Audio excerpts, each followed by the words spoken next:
साथियों नमस्कार। शिव पुराण कथा वाच्य में आप सभी का स्वागत है। साथियों, शिव महापुराण पढ़ने के लिए लोगों को बहुत सारी भ्रांतियां हैं कि शिव महापुराण नहीं पढ़ना चाहिए। वैसे शिव महापुराण की कथा सुनना चाहिए, पढ़ना नहीं चाहिए, लेकिन वो भ्रांति मैं दूर करता हूँ। ये शिव महापुराण है और इसे पढ़ना चाहिए। हर व्यक्ति को पढ़ना चाहिए, समझना चाहिए। शिव महापुराण पढ़ने की विधि है और इसमें कहें तो कोई भी विधि नहीं है ऐसी। बस जिस महापुराण को आपने पढ़ना चाहा उस महापुराण को प्रणाम कीजिए, विधिवत जितना हो सके प्रणाम कीजिए। और इनके जो मुख्य देवता हैं उनको प्रणाम कर लीजिए।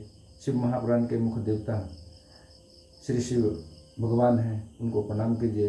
अपने गुरु को प्रणाम कीजिए और पुराण लिखने वाले वेदव्यास जी को प्रणाम कीजिए और शिव महापुराण को पढ़िए, समझिए।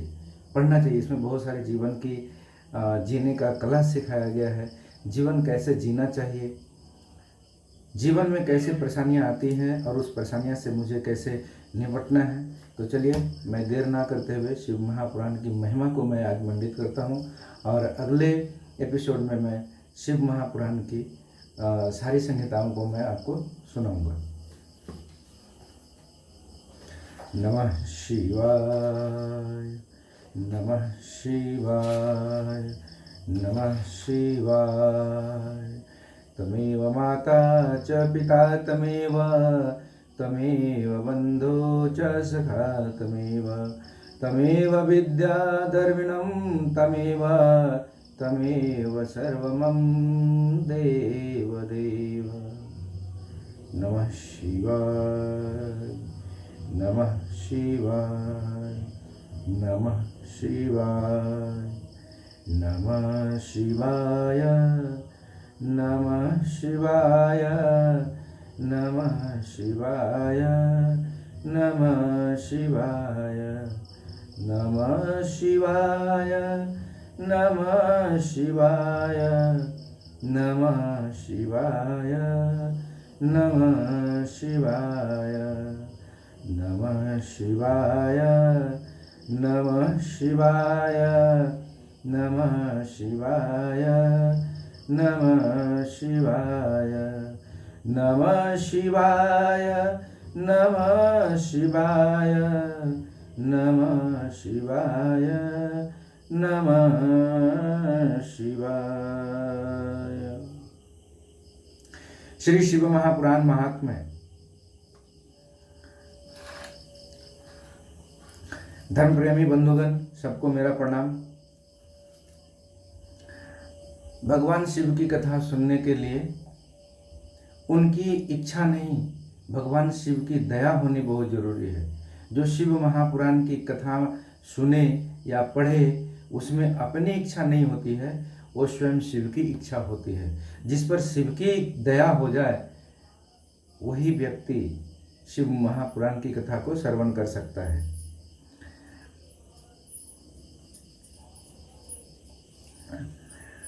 भवाब्धिमग्नं दीनं मां समुद्र भवार्णवात वात कर्मग्राह गृहीतांगम दासोहम तव शंकर। सौनक जी के साधन विषयक प्रश्न करने पर सूत जी का उन्हें शिव पुराण की उत्कृष्ट महिमा सुनाना। श्री सौनक जी ने पूछा, महाज्ञानी सूत जी, आप संपूर्ण सिद्धांतों के ज्ञाता हैं। प्रभु, मुझसे पुराणों की कथाओं की सार तत्व का विशेष रूप से वर्णन कीजिए। ज्ञान और वैराग्य सहित भक्ति से प्राप्त होने वाले विवेक की बुद्धि कैसे होती है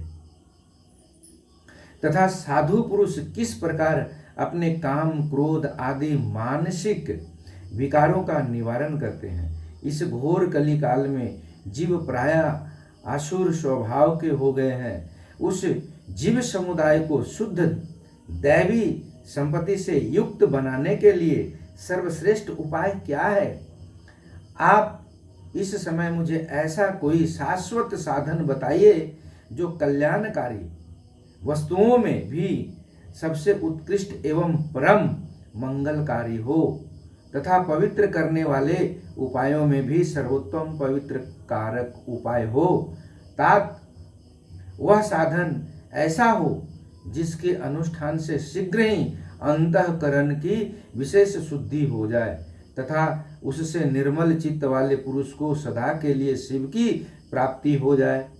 श्री सूत जी ने कहा, मुनिश्रेष्ठ सौनक, तुम धन्य हो, क्योंकि तुम्हारे हृदय में पुराण कथा सुनने का विशेष प्रेम एवं लालसा है। इसलिए मैं शुद्ध बुद्धि से विचार तुमसे परम उत्तम शास्त्र का वर्णन करता हूँ। वत्स, वह संपूर्ण शास्त्रों के सिद्धांत से संपन्न भक्ति आदि को बढ़ाने वाला तथा भगवान शिव को संतुष्ट करने वाला है। कानों के लिए रसायन अमृत स्वरूप तथा दिव्य है, तुम उसे श्रवण करो। मुने, वह परम उत्तम शास्त्र है शिव पुराण, जिसका पूर्व काल में भगवान शिव ने ही प्रवचन किया था। यह काल रूपी सर्प से प्राप्त होने वाले महान त्रास का विनाश करने वाला उत्तम साधन है। गुरुदेव व्यास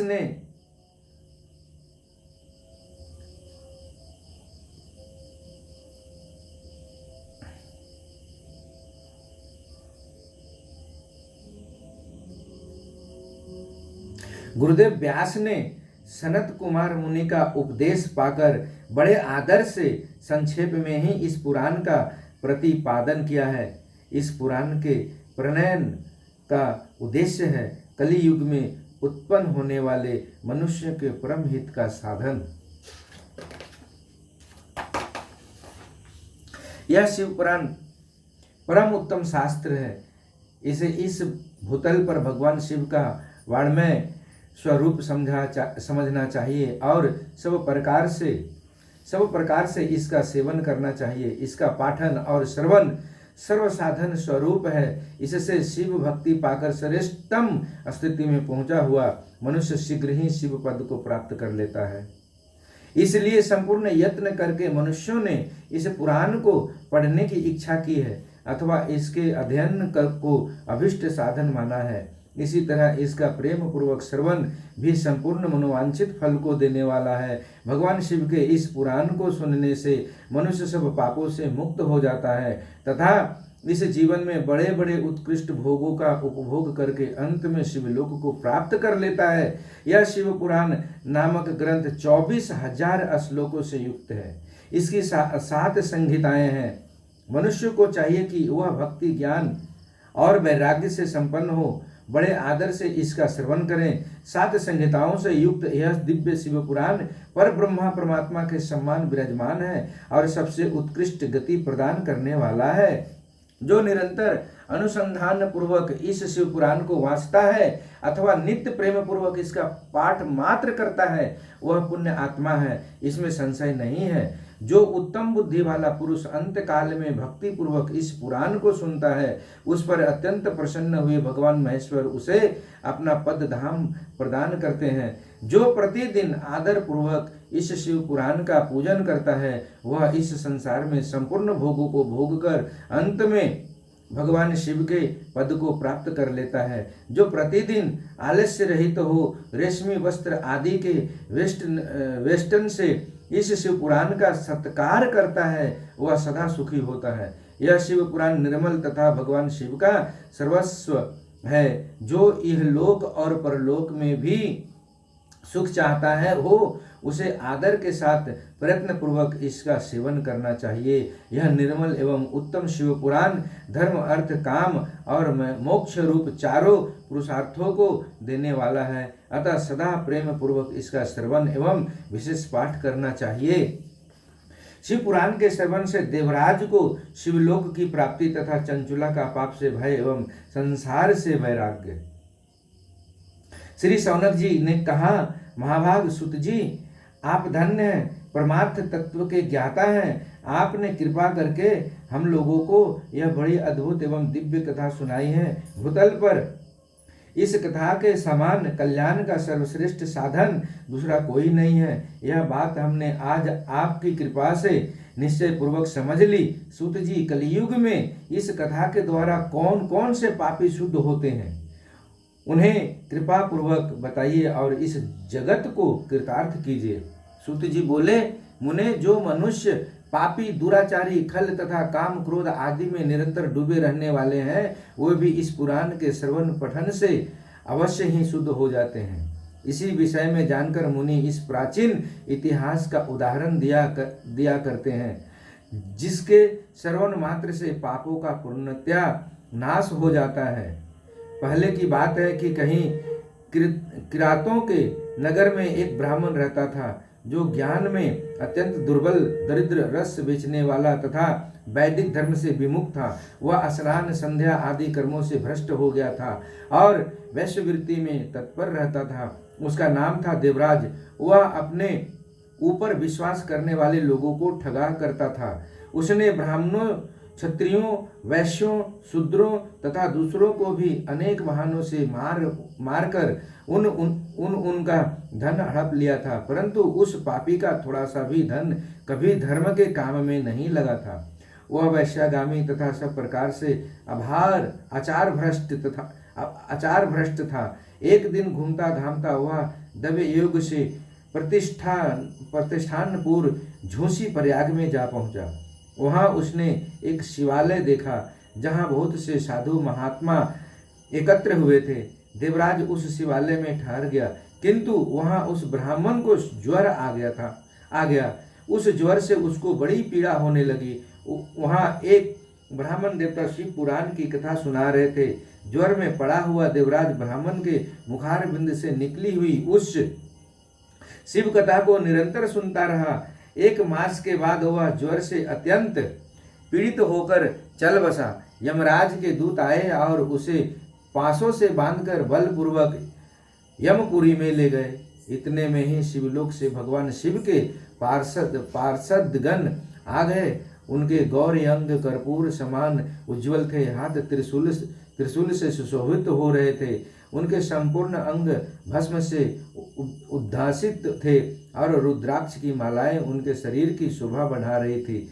वे सब के सब क्रोध पूर्वक यमपुरी में गए और यमराज के दूतों को मार पीट कर बारंबार धमकाकर उन्होंने देवराज को उनके चंगुल से छुड़ा लिया और अत्यंत अद्भुत विमान पर बिठाकर जब वे शिवदूत कैलाश जाने को उद्यत हुए, उस समय यमपुरी में बड़ा भारी कोलाहल मच गया। उस कोलाहल को सुनकर धर्मराज अपने भवन से बाहर आए। साक्षात दूसरे रुद्रों के सम्मान प्रतीत होने वाले उन चारों दूतों को देखकर धर्मराज ने उनका विधि पूर्वक पूजन किया और ज्ञान दृष्टि से देखकर सारा वृत्तांत जान लिया। उन्होंने भय के कारण भगवान शिव के उन महात्मा दूतों से कोई बात नहीं पूछी, उल्टे उन सब की पूजा एवं प्रार्थना की। तत्पश्चात वे शिवदूत कैलाश को चले गए और वहां पहुंचकर उन्होंने उस ब्राह्मण को दया सागर सांब शिव के हाथों में दे दिया। सनक जी ने कहा, महाभाग सुत जी, आप सर्वज्ञ हैं। महामते, आपके कृपा प्रसाद से मैं बारंबार कृतार्थ हुआ।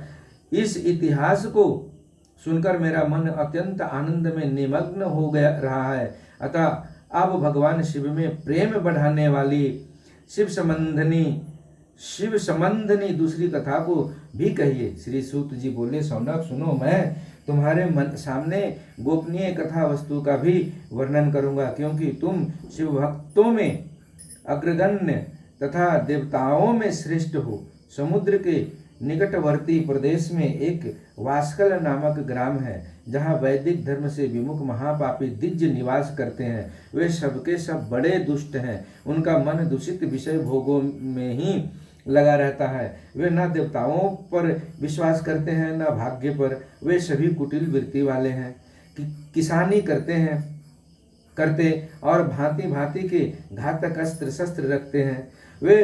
वे विचारी और खल है। ज्ञान वैराग्य तथा सदमार्ग का सेवन ही मनुष्य के लिए परम पुरुषार्थ है। इस बात को वे बिल्कुल नहीं जानते हैं। वे सभी पशु बुद्धि वाले हैं। जहाँ के द्विज ऐसे हों, वहाँ के अन्य वर्णों के विषयों में क्या कहा जाए। अन्य वर्णों के लोग भी उन्हीं की भांति कुत्सित विचार रखने वाले, स्वधर्म विमुख एवं खल हैं। वे सदा कुकर्म में लगे रहते और नित्य विषय भोग में ही डूबे रहते हैं। वहाँ की सब स्त्रियां भी कुटिल स्वभाव की, स्वेच्छाचारिणी, पापासक्त, कुत्सित विचार वाली और भय विचारणी है। वे सद्व्यवहार तथा सदाचार से सर्वथा शून्य है। इस प्रकार वहाँ दुष्टों का ही निवास है।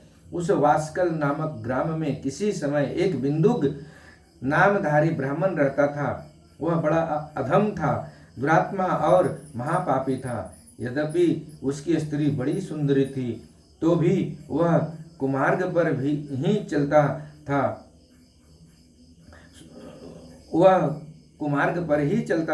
उसकी पत्नी का नाम चंचुला था। वह सदा उत्तम धर्म के पालन में लगी रहती थी, तो भी उसे छोड़कर वह दुष्ट ब्राह्मण वैश्यागामी हो गया था। इस तरह कुकर्म में लगे हुए उस बिंदुक के बहुत वर्ष व्यतीत हो गए। उसकी स्त्री चंचुला काम से पीड़ित होने पर भी स्वधर्म नाश के भय से क्लेश सहकर भी दीर्घ काल तक धर्म से भ्रष्ट नहीं हुई, परंतु दुराचारी पति के आचरण से प्रभावित हो आगे चलकर वह स्त्री भी दुराचारणी हो गई। इस तरह दुराचार में डूबे हुए उन मूढ़ चित्त वाले पति पत्नी का बहुत सा समय व्यर्थ बीत गया। तदंतर शूद्र जातीय वैश्या का पति बना हुआ वह दूषित बुद्धि वाला दुष्ट ब्राह्मण बिंदुक समयानुसार मृत्यु को प्राप्त हो नरक में जा पड़ा। बहुत दिनों तक नरक के दुख भोग कर वह मूढ़ बुद्धि पापी विंध्य पर्वत पर भयंकर पिशाच हुआ। इधर उस दुराचारी पति बिंदुक के मर जाने पर वह मूढ़ हृदया चंचुला बहुत समय तक पुत्रों के साथ अपने घर में ही रही। एक दिन दैव योग्य से किसी पुण्य पर्व के आने पर वह स्त्री भाई बंधुओं के साथ गोकर्ण क्षेत्र में गई। तीर्थ यात्रियों के संग से उसने भी उस समय जाकर किसी तीर्थ के जल में स्नान किया। फिर वह साधारणतया मेला देखने की दृष्टि से बंधुजनों के साथ यत्र तत्र घूमने लगी। घूमती घामती किसी देव मंदिर में गई और वहां उसने एक दैवज्ञ ब्राह्मण के मुख से भगवान शिव की परम पवित्र एवं मंगलकारिणी उत्तम पौराणिक कथा सुनी। कथावाचक ब्राह्मण कह रहे थे कि जो स्त्रियां पुरुषों के साथ व्यभिचार करती हैं वे मरने के बाद जब यमलोक में जाती है तब यमराज के दूत उनकी योनि में तपे हुए लोहे का परिघ डालते हैं। पौराणिक ब्राह्मण के मुख से यह वैराग्य बढ़ाने वाली कथा सुनकर चंचुला भय से व्याकुल हो वहां कांपने लगी। जब कथा समाप्त हुई और सुनने वाले सब लोग वहां से बाहर चले गए तब वह भयभीत नारी एकांत में शिव पुराण की कथा वाचने वाले उन ब्राह्मण देवता से बोली। चंचुला ने कहा, ब्राह्मण, मैं अपने धर्म को नहीं जानती थी, इसलिए मेरे द्वारा बड़ा दुराचार हुआ है। स्वामिन, मेरे ऊपर अनुपम कृपा करके आप मेरा उद्धार कीजिए। आज आपके वैराग्य रस से ओतप्रोत इस प्रवचन को सुनकर मुझे बड़ा भय लग रहा है। मैं कांप उठी हूँ और मुझे इस संसार से वैराग्य हो गया है। मुझ मूढ़ चित्त वाली पापनी को धिक्कार है। मैं सर्वथा निंदा के योग्य हूँ, कुत्सित विषयों में फंसी हुई हूँ और अपने धर्म से विमुख हो गई हूँ। हाय, ना जाने किस किस घोर कष्टदायक दुर्गति में मुझे पड़ना पड़ेगा और वहाँ कौन बुद्धिमान पुरुष कुमार्ग में मन लगाने वाली मुझ पापनी का साथ देगा। मृत्यु काल में उन भयंकर यमदूतों को मैं कैसे देखूंगी। जब वे बलपूर्वक मेरे गले में फंदे डालकर मुझे बांधेंगे तब मैं कैसे धीरज धारण कर सकूंगी। नरक में जब मेरे शरीर के टुकड़े टुकड़े किए जाएंगे उस समय विशेष दुख देने वाली उस महायातना को मैं वहाँ कैसे सहूंगी। हाय, मैं सारी मारी गई, मैं जल गई, मेरा हृदय विदीर्ण हो गया और मैं सब प्रकार से नष्ट हो गई, क्योंकि मैं हर तरह से पाप में ही डूबी रही हूँ। ब्राह्मण, आप ही मेरे गुरु, आप ही माता और आप ही पिता हैं। आपकी शरण में आई हूँ। मुझ दिन अबला का आप ही उद्धार कीजिए। खेद और वैराग्य से युक्त हुई चंचुला का चंचुला ब्राह्मण देवता के दोनों चरणों में गिर पड़ी। तब उन बुद्धिमान ब्राह्मण ने कृपा पूर्वक उसे उठाया और इस प्रकार कहा। तो सूत जी कहते हैं, सौनक, इस प्रकार आज शिव महापुराण की महिमा यहीं पे विराम देता हूँ। अगले वीडियो में मैं चंचुला की प्रार्थना से ब्राह्मण का उसे पूरा शिव पुराण सुनाना और समयानुसार शरीर छोड़कर शिवलोक में जा चंचुला का पार्वती जी की सखी एवं सुखी होना, ये कथा मैं अगले वीडियो में सुनाऊंगा। और शिव महापुराण की महिमा अनंत है। शिव महापुराण, शिव ही अनंत है, शिव से ही सृष्टि है, शिव की इच्छा से शिव महापुराण हुए। जितने भी वेद ग्रंथ धर्म हैं सब पहले शिव की इच्छा से ही उत्पन्न हुई है। तो दोस्तों मेरा प्रणाम, साथियों मेरा प्रणाम।